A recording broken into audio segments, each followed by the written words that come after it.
It was the first week of winter when Emily's old, rusted Toyota finally gave up. The engine died on the side of the road as she was rushing to get Jacob to school. Jacob looked at her with worried eyes. "Mom, what are we going to do?" Emily exhaled slowly. "We'll figure it out, sweetheart. We always do." But truthfully, she didn't know how. Her savings were gone, rent was due, and without a car, she risked losing both of her jobs. Cars passed by, splashing icy water near her feet. No one stopped. Not until a blue pickup truck pulled over. A man stepped out, tall, about 55, wearing a faded jacket and work boots. His name was Daniel Cooper, a local mechanic known for being quiet but kind. "You need help?" he asked gently. Emily hesitated. In her experience, help rarely came without a price.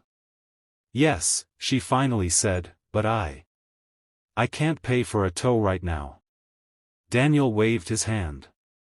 "Don't worry about that. Let's take a look first." He spent 20 minutes under the hood in the freezing cold, while Emily stood there rubbing her hands to stay warm. Finally, Daniel stood up and sighed. "Your engine's done. You'll need a replacement." Emily's heart sank. She tried to stay strong, but a tear escaped.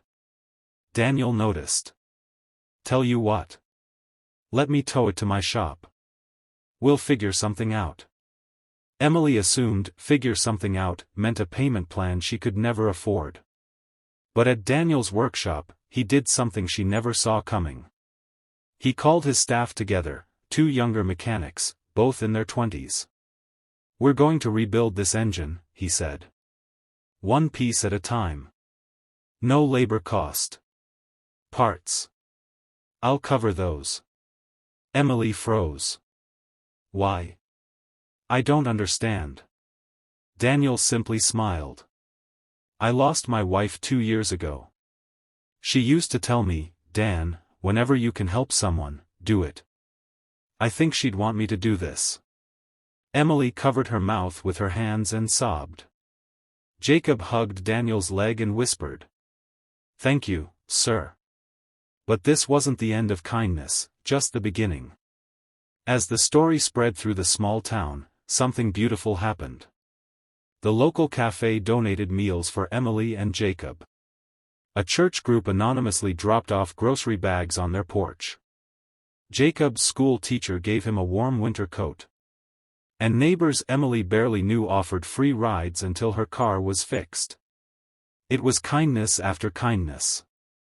Wave after wave of people choosing to care. Emily felt something she hadn't felt in years. Hope. 2 weeks later, Daniel called. "It's ready." When Emily arrived, she expected to find her old car barely holding together. Instead, her Toyota looked completely different. The shop team had washed it, fixed dents, replaced lights, and even filled the tank with gas. Emily couldn't speak. Her voice trembled.